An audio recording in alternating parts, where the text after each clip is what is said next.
Hi everyone, my name is Afton. Welcome back to my channel. Today is the 31st of December, so I thought it would be a nice idea to kind of close out the year with a tag that I've seen going around, the end of year tarot tag by Chanel Days. I think this tag actually came out last year, but I've been seeing a revival the last few weeks, so I thought, why not jump on that? It'd be kind of a nice way to, just kind of end the year on kind of a reflection of what's happened this past year in the decks that I've used, that kind of thing. So we'll start with the very first prompt, the deck that you used the most this year. This was actually a surprise when I looked back through my tarot journal from what I actually did journal the past year, and I wasn't expecting it to be this deck. I definitely thought it was going to be something like the Tarot of Prague, because I've used that a lot the last little while, but it ended up being the Lion's Gateway Tarot. Now, I didn't actually go through and tally how many times I've used the decks or anything. It was just when I looked through my journal, the names just kept popping up, and this one kind of seemed to be the most prevalent. So that's what it was, the Lion's Gateway Tarot. Get some of this out of the way. So this deck, if you're not familiar, these are the backs. They're absolutely gorgeous. This is by Jessica Lee Henry. I believe she's in the States. This deck is currently out of print, but I did see on her Instagram a couple weeks ago that she is currently in the process of reprinting this right now. So I would assume that it's probably going to be coming out. I think probably the same edition, just a new printing of it. Probably, I would assume within the first few months of the year. Don't quote me on that, but I mean, she was in the printing process. She literally had a picture of the decks being printed in the large sheets on her Instagram. So yeah, so if you're not familiar with this deck, I think I have shown it on here once before, but this is a wood burning deck is how she's created this. She wood burned all of the images and then went in and painted them and then obviously photographed them. And I just think it's really beautiful. This is, I think, the third edition. I think the previous editions were a little bit larger and had a different back to them. But I just think it's really lovely. It's very much like a spring summer deck for me, with all the colors, those purples, lots of pinks, that kind of thing. So yeah, and when I think back on the year that I had, it doesn't surprise me as much as, I thought it did in why I would have picked this deck. The first half of the year was kind of rough for me, so gravitating towards a deck that I largely think of as being very sunny and bright doesn't actually really surprise me in the end, is what I'm trying to say. So yeah, that's apparently my most used deck, the Lion's Gateway Tarot by Jessica Lee Henry. As I said, I believe there should be a new printing of this coming out fairly soon. And I do plan on, I think, getting a backup copy of this. This is one of those, I think it's the UV matte coating with the shiny gilding that it tends to wear. I think it shows better on this side. You can see they just tend to chip very easily. So I'm not sure. I might go ahead and trim this off. I don't know. We'll see. We'll see. But that is the Lion's Gateway Tarot. The deck that you didn't use at all or barely used. I won't lie, there are a few decks that would fit into this category. The one that I actually pulled out is the Nemeth Tarot. This is by Honasa House. And this tarot popped into my brain for this prompt, I think because the new 8th edition of the Honasa House Tarot recently came out, and I've been seeing people receive them online and on Instagram, that kind of thing. This deck, I think it came out this year. I want to say it was early January, February. And I have not used it at all since I got it.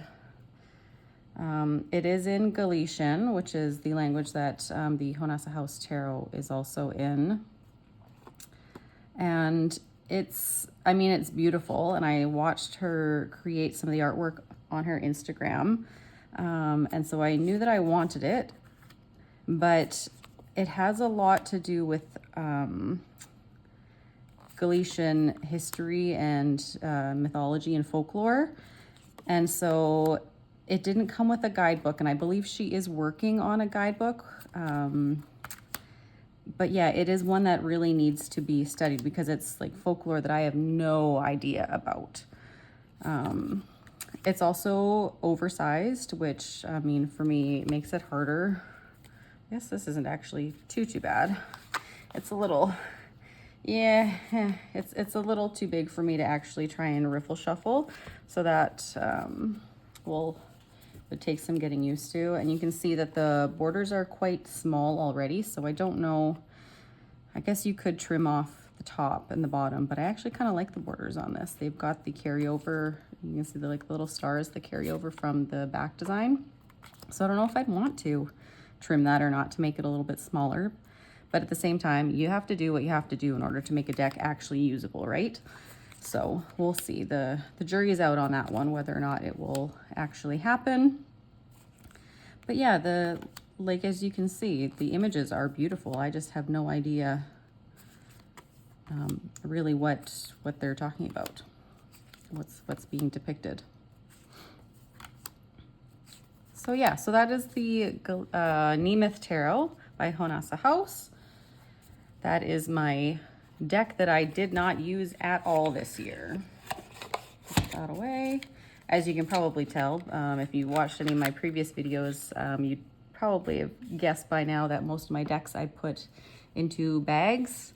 And this one has been sitting on my shelf since I got it in its tuck box, and I hate tuck boxes. So that also tells me that I have not used it at all this year.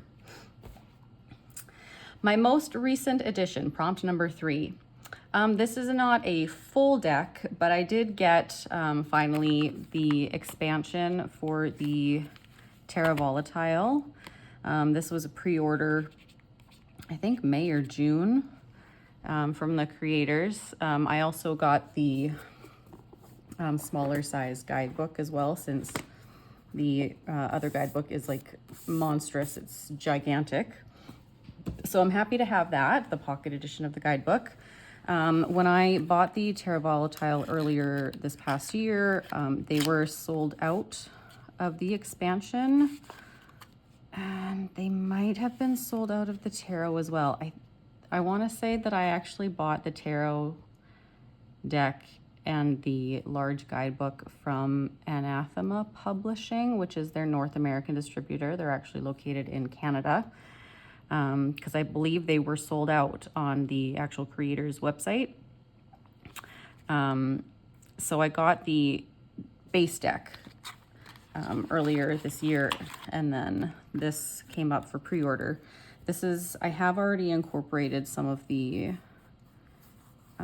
expansion cards into my deck, and I have to say that if it wasn't for the princesses that are in the expansion, I probably would not have bought this. I think I like some of the cards, but almost not enough to have swapped them out. What am I trying to say? Like if I didn't know that there was an expansion, I probably would have been fine with just the base deck. The other thing that I've found is that because I bought the deck and the expansion at 2 separate times, they are not an exact match in terms of how they fit together. There is the slightest difference. As I'm sitting here holding my cards and not showing you guys, there's a slightest difference. I don't know if you can see in the card size. And see, this is funny though, because I did this a couple days. The expansion came in on December 24th, like right on Christmas Eve. And I pretty much immediately like opened it up and started trading out a couple cards. And when I looked at it, I was like, these don't seem like they match up at all. Like I thought that there was quite a big difference in the card sizes. And now that I'm looking at it here, I'm like, there isn't really. Like I can tell, you can see there's different like colors. that's so bizarre, because I was like, oh, I'm not actually really happy with this because they were two different sizes. And now I'm looking at it and I'm like, are you crazy, Afton? So I don't know. Because I know from my previous experience with the, not Oracle Door, the Melissa Waterspoon, the Lonely Dreamer Tarot. I have the 2nd and the 3rd edition, and I put them together, and they are different sizes, and it makes them impossible to shuffle very well together. But like, this isn't as bad as I thought. Some of it's a little clumpy, but that might have just been a bad shuffle. Okay, well, so I'm not as angry about this, or not angry. I'm not as annoyed about this as I thought I was. And yeah, I'm not shuffling very well, of course, but yeah, so never mind. I had a little bit of a grumpy moment there, but I don't think it was really warranted. You can kind of see maybe more here from this angle. There's some cards that aren't cut perfectly. I can kind of maybe see here along the edges. So that might also be somewhat contributing. So it is a tiny bit different. So I guess that is a warning to you if you're looking at purchasing an expansion for a deck that is not part of the same printing as your original deck. There is always that chance of the cards being different sizes and therefore making it not as smooth of a shuffle. But yeah, so there you go. I was cranky about nothing. We'll see. I'll start working with it, and yeah. All right. Well, there you go. Maybe I was just having a cranky afternoon that day when I thought about that. All right. Well, so moving on. Yeah, so this is the Terra Volatile. I got the expansion right on Christmas Eve, and I did put in a few different cards. This is one of the ones from the expansion.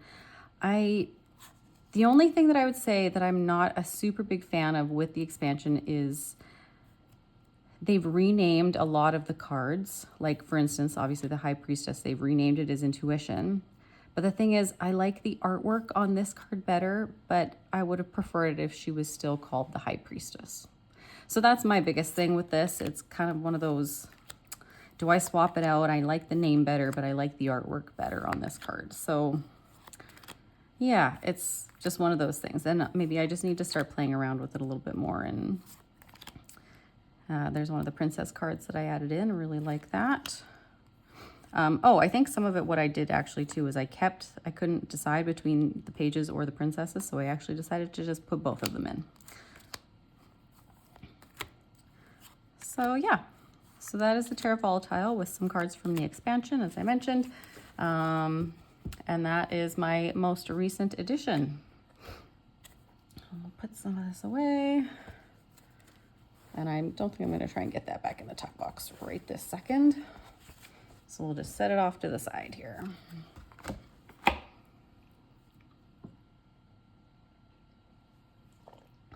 All right.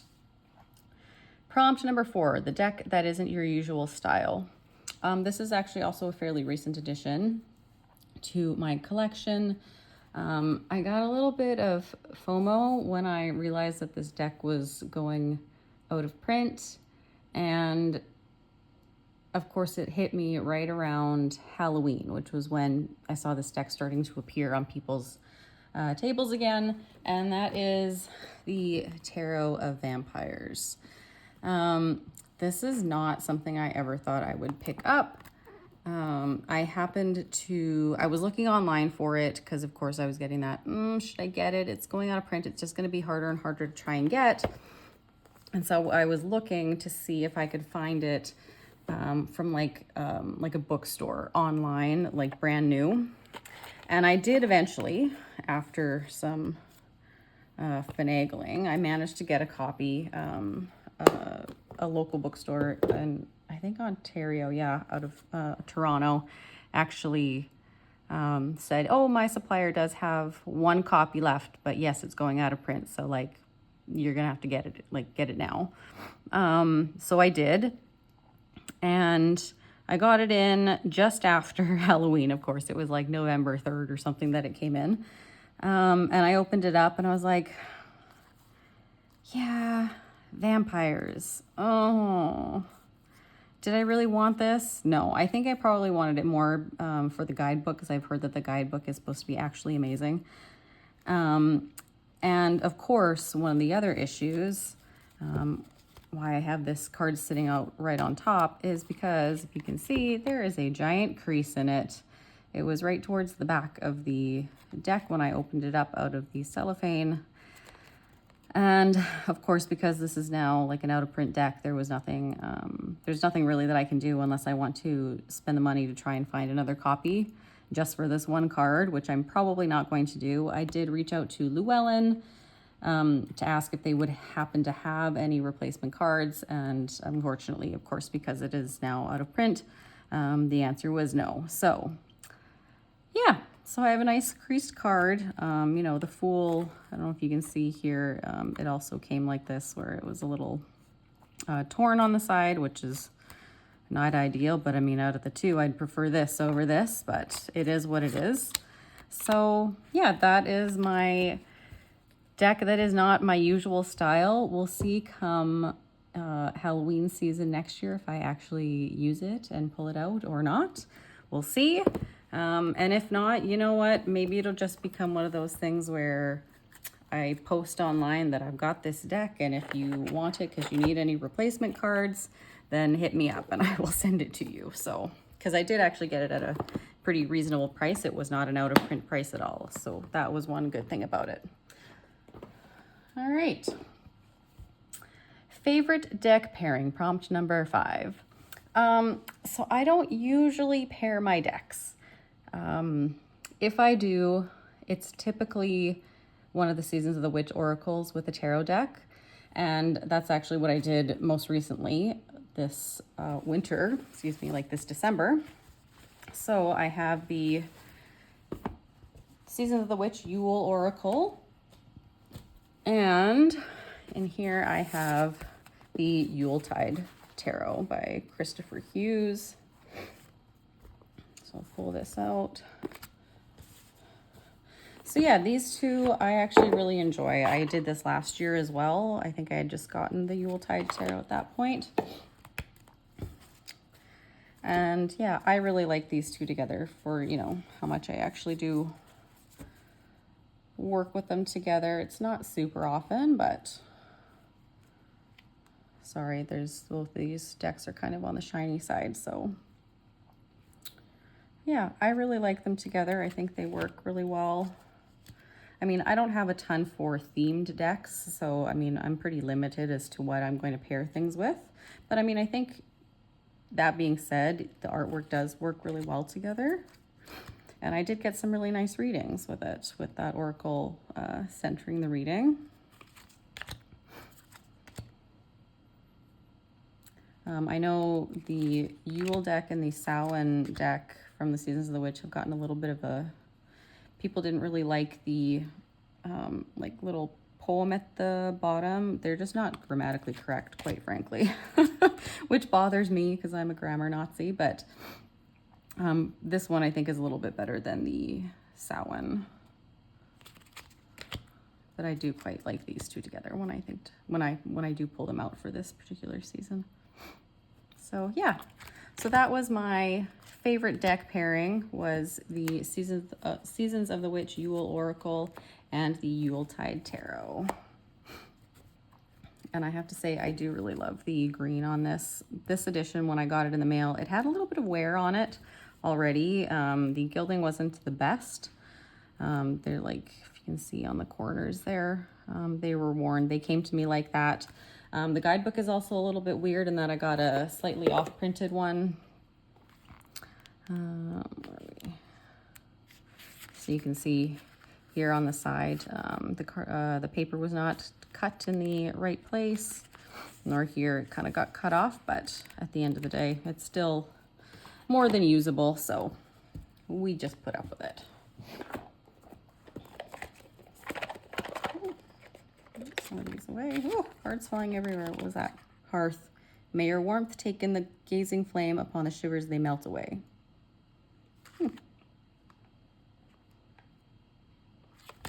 Kind of a nice card to end it on there.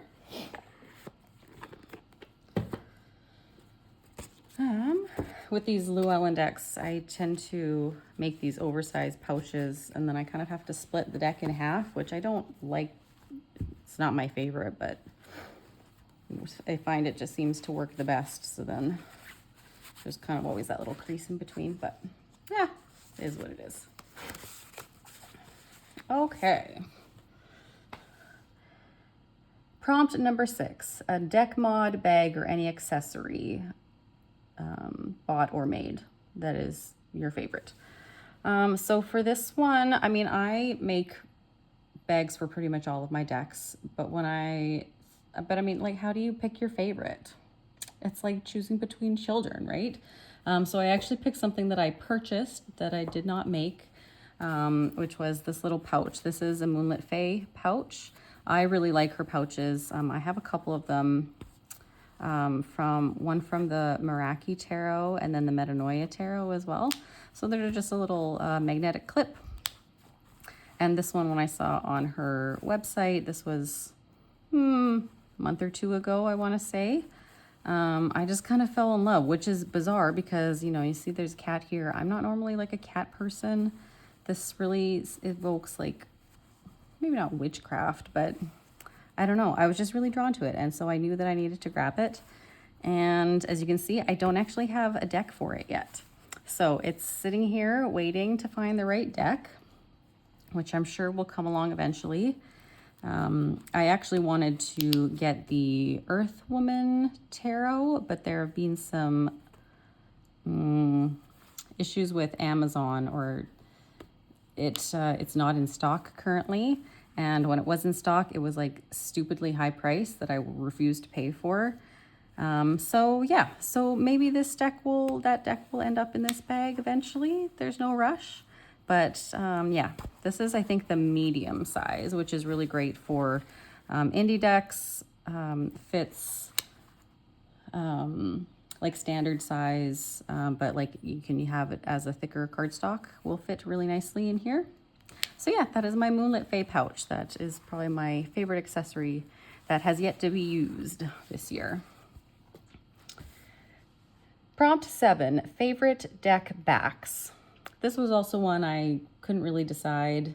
I don't really think of decks like the deck backs. I mean, that's not what you're looking at most of the time, right? That being said, I really dislike some deck backs. But to say that I really love one, I kind of had to look through my collection and see. And what I landed on was this one, which is the Lighted Window Tarot. I really like this deck. This is by, I always forget her name, Lindsay Hook. I believe it's still available through her Etsy shop. But these are the deck backs.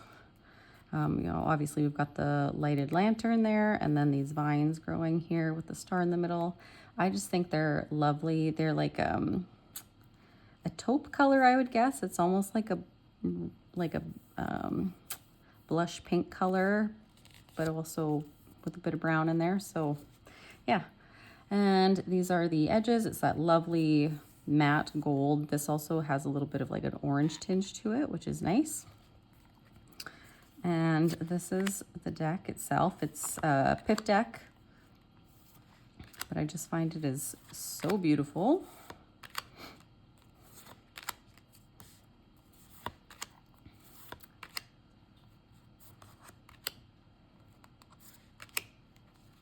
Hierophant. I love this Hierophant card. I did one of Benny's tarot chats, or going through the single cards, his series that he's been doing on the Fool's Apprentice. And this was one that I brought up as my favorite Hierophant card out of all of my decks as of right now. But yeah, I just think this deck is absolutely stunning, and I think it's one that the backs of the decks really do match the overall feel of the deck. That's one thing I find sometimes, that the backings of the cards don't always necessarily, like, they might be pretty, but sometimes they don't match the rest of the deck. And I just makes me think, like, why would you have picked that particular back? But more often than not, they do match. But yeah, this is one that I really love. So that's Lighted Window Tarot by Lindsay Hook. And I believe, like I said, it is still available.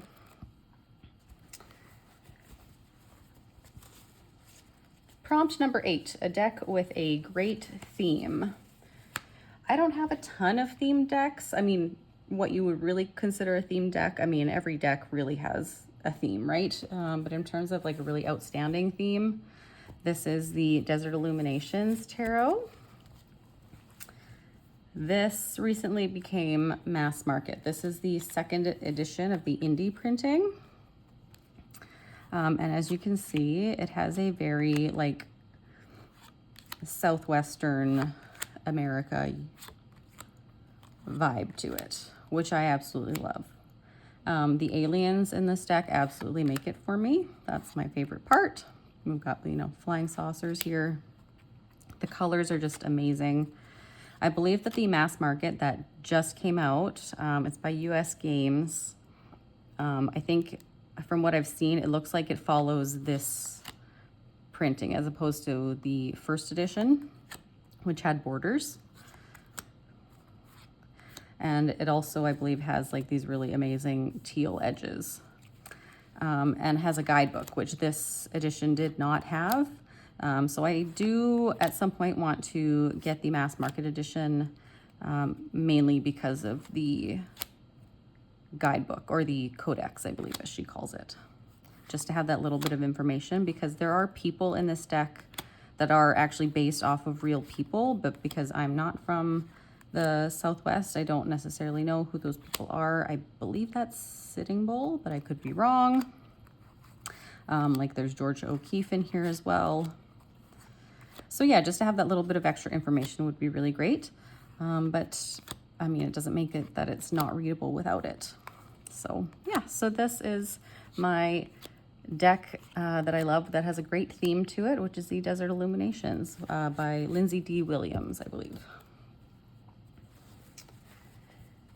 And prompt number 9, a deck that you are in love with. Well, again, there were so many decks that could have fit into this prompt. I mean, you know, ones that I thought about were, of course, like Majestic Earth, the Northern Animal Tarot. I thought about the Heartwood Tarot.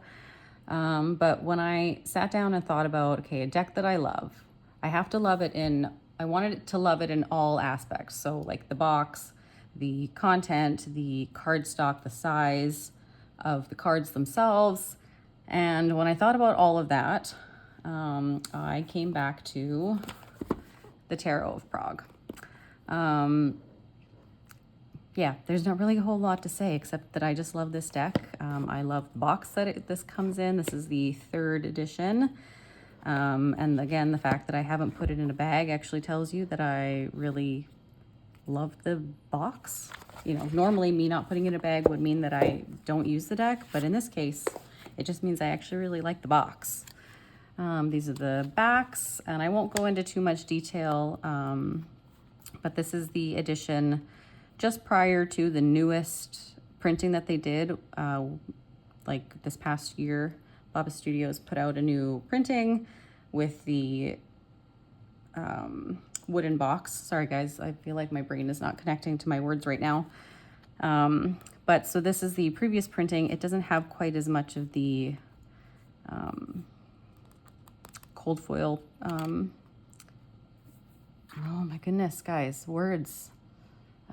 Cold foil stamping. That's the word.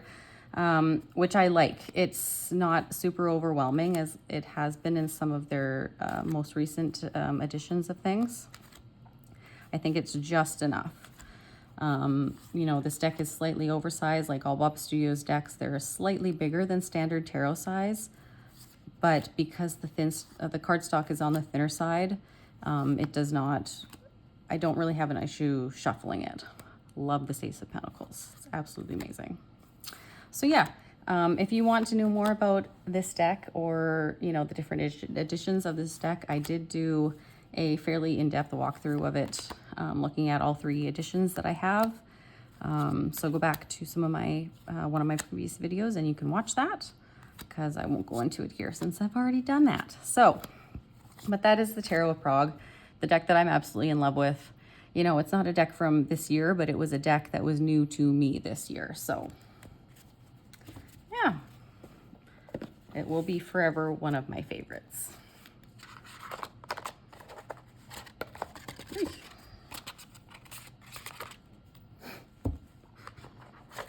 Okay. Prompt number 10, a deck you wish existed or an out of print deck you want.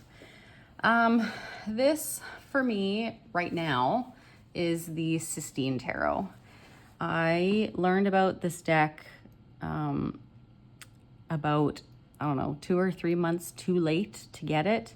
The creator, which was Rose Bay, I think she did a print run in like June or July maybe, and you know, I just didn't know about it. I had no idea until I started seeing it actually appear in people's videos and like Instagram posts maybe a few months ago, and pretty much immediately fell in love with it, realized I could not get it. So that's the deck that I wish, the out of print deck that I would love to add to my collection. It'll happen at some point. So but yeah, I was pretty disappointed when I realized that she was not, I don't believe she's planning on reprinting it like ever again. So yeah, that was a disappointment, but you know, things come into your collection at certain times for a reason. So I'm sure, you know, it's on my list. I'll keep an eye out for it. And when I'm meant to have it, I will have it. So that's okay. Prompt 11, which card sums up this year as a whole, or a card you like? So for me, this past year was, I mean, it was tough. I think for a lot of people it was tough. And for me, there was a lot of grief, especially in the first half of the year. I've mentioned this in one of my prior videos, but my grandmother passed away in December of 2023, and I had to put both of my dogs down, and that all happened within about a week and a half period, like 10 days, it all happened. And so the first half of 2024 was really rough. It was, you know, basically just trying to keep my head above water and, you know, deal with that grief. But then the second half of the year, you know, things got better. I was involved in a production that I've been wanting to do for a long time. And so I don't know if there's really one card that really sums up everything that I've gone through this year, but I was thinking, you know, I think that the number nines really kind of sum up together as a whole, because I mean, we've got the 9 of Swords. You know, I had a lot of anxiety. I started a new job, but that new job actually ended up being really good for me. And so, you know, 9 of Cups, I think, kind of reflected, or 9 of Pentacles would reflect, you know, my working relationship and how that has improved, and I've gotten to a good place with that. What else? You know, I had started a small theater company with some of my girlfriends, and I had to let go of that. So, you know, with that anxiety, there was a lot of also with theater production that I was doing that was a great joy for me. So like 9 of Cup moment for sure, one that I had wanted to do for a very long time. But at the same time, doing that particular show, it reminded me a lot of one of my previous relationships. And so there was a lot of dealing with some, you know, previously undealt feelings towards that relationship while I was doing that show. So yeah, I think the 9s just kind of in general just sum up the things that I've been going through this year. Prompt 12, tarot practice reflection. And I've included in this my goals for 2025. So the second half of 2024 was certainly less productive in terms of actually reading tarot. I had set out one of my goals that I wanted to achieve this year was to really focus on having and keeping a tarot journal, which I did. But definitely that practice kind of trailed off as soon as I hit about July. That's when I started to do the theater production that I was doing, and I just did not have time. So that was, you know, I mean, it was what it was. And you don't always have to, you know, that was my goal to be more consistent with a tarot journal, which I was for sure. more than I had been. And then it kind of lessened off, and that's okay too. And then I'll, you know, pick it back up again. So yeah, so that's still kind of a goal for me, is to keep with that tarot practice going into the new year. What else? The tarot journal I just mentioned that I ended up using was the Owl and Bones Tarot Planner, which actually, yeah, which I grabbed out here. It won't fit, but this is it here. I printed it off there. She has a PDF version on her Etsy shop. I added in all the stickers. But, you know, lots of great things. She's got a wheel of the year. We've got the moon phases down here. There's like a main area you can write down like all of your like daily cards if you do a pull. And then she's got some great spreads in here as well. This is the storytellers version. So you have a full page for each of your days here, which is nice. I tend to, you can see, I tend to write fairly big, and I just wanted to have that room. Some of the other versions of this, they just have half a page, but I knew that I wanted something with a little bit more room. I probably will not be purchasing that same one, that tarot planner again, just because it was a little bit more on the expensive side, and right now Canadian to American currency is not great, but also how I ended up finding that I used it, really, I didn't need to pay for something, right? Like, because, you know, I wasn't really filling in the spreads or whatever. I don't do a whole lot of like really distinctive spreads for, you know, special days, that kind of a thing. So really it was just doing like a 3-card pull, sometimes a 1-card pull, and then just writing it down. So I don't think I need like a special journal with a bunch of prompts and that kind of thing in order to stick with it. And so, yeah, so I probably won't do that. But if you are interested in it, it was very nice. I believe you can also get like an actual printed version on, I think it's Lulu, like that printing website. So I think she does have that as well. In terms of like my goals for the next year, obviously I want to keep up with the tarot journaling and still trying to be a little bit more consistent there, even if it's just pulling one card and just quickly writing a line down about that. I watched fairly recently on Tarot Magpie's channel, she did a tarot mapping method for reading cards, which I thought was really cool. And I think it's something that I want to incorporate into my practice this year, because as kind of an idea of what she does, she pulls a bunch of different decks and then pulls like a card from each of them, and then sees what connections there are between those different cards. And I think, first of all, that's just a way of, number one, to use more of my decks, because I find I do tend to gravitate to the more, about maybe, I don't know, like 20 decks out of my like over 100 decks that I have. So that was partly why I wanted to start this tarot channel as well, was just to try and vary my decks that I pulled out and showed in different tags and whatnot, just to actually use them, because I forget sometimes what decks I actually have, right?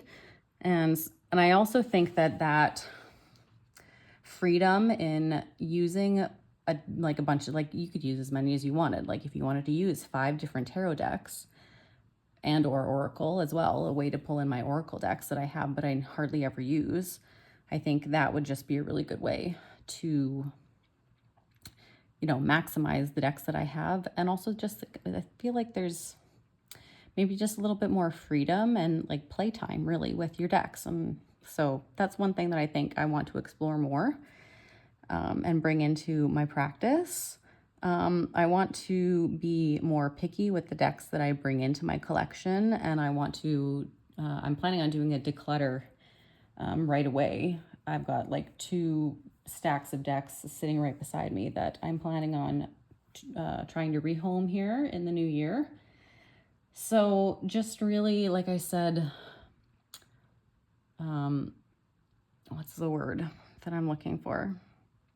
like honing in on really what I want my collection to be and making it a little bit more curated and knowing that I'll actually use those decks as opposed to, you know, thinking, oh, that deck looks really cool, and then I buy it and then it sits there on my shelf for forever and ever because I got it in and I don't really feel a connection to it. So yeah, just having a more curated collection, having decks that I know I'm going to actually use, and again, with that idea of the tarot mapping method from Tarot Magpie, actually utilizing the decks that I do have, using that as a way to connect with some decks that I maybe haven't used before. So another goal, I want to start looking at Lenormand.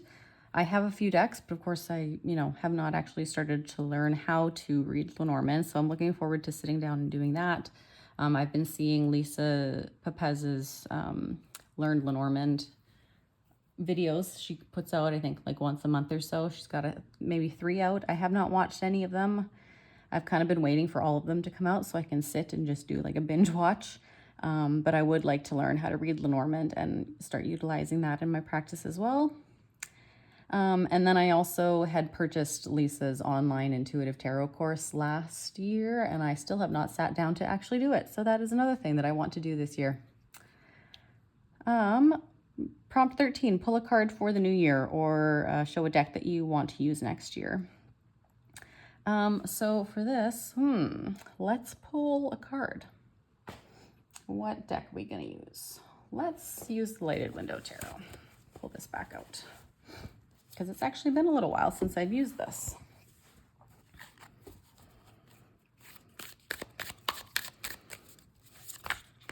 Card for 2025.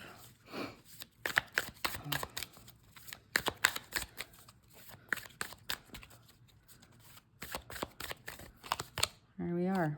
The Fool. Well, if that's not a great card for, beginning a new year, a new cycle, I don't know what is. Yeah.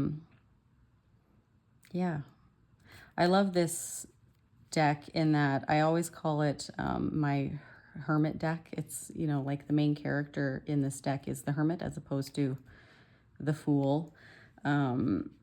Because I look at this and I really see the Hermit in this image. She's not jumping off a cliff, but she's, moving into this sparsely, this really sparse like meadow, or, going on this journey on her own. And, you can see, actually, I don't think she even has like a pet friend with her. It's just her going off into the wilderness by herself. And I think it's absolutely beautiful. And yeah. So there we are, the Fool for 2025. I think that's a great card. And then I just wanted to add to, because this wasn't a prompt, but I just kind of wanted to add on here decks that I'm actually really looking forward to that are supposed to come out in 2025. There's not a whole lot that I'm aware of, but ones that I am really looking forward to are number 1, the Mysteries of the Red Madonna. This is a Mary Magdalene deck by Hetjen Grobler, and I believe it's up for pre-order now. Supposed to hopefully be shipping in March, I think she said. So if you're familiar with the Mysteries of the Black Madonna or the Mysteries of Mary Tarot, this is the same creator. And yeah, this one is specifically based around Mary Magdalene. And that is an energy that I was really being drawn to explore maybe about a month or 2 ago. And then I was looking and all I could find were oracle decks. And as I've said, I don't really use oracle decks. So it was kind of divine timing to find out that she was putting out this Mary Magdalene Tarot deck. And that should be coming out fairly soon. So that's one I'm really looking forward to. As well as I'm really looking forward to the new Baba Studios, the Bohemian Cats Theater Tarot. I'm not a cat person, but for whatever reason, I'm really excited by this deck. I'm definitely a dog person over cats. I'm actually allergic to cats. But just something about this deck is like grabbing me. And I think it's probably the theater part of it. I think that's a really cool angle to, bring into the tarot. And especially because I had watched a video probably about 2 years ago now that I just kind of randomly found on YouTube. And it was Richard from Longman Tarot. And I will link this video below in the description box if you guys are curious to watch it.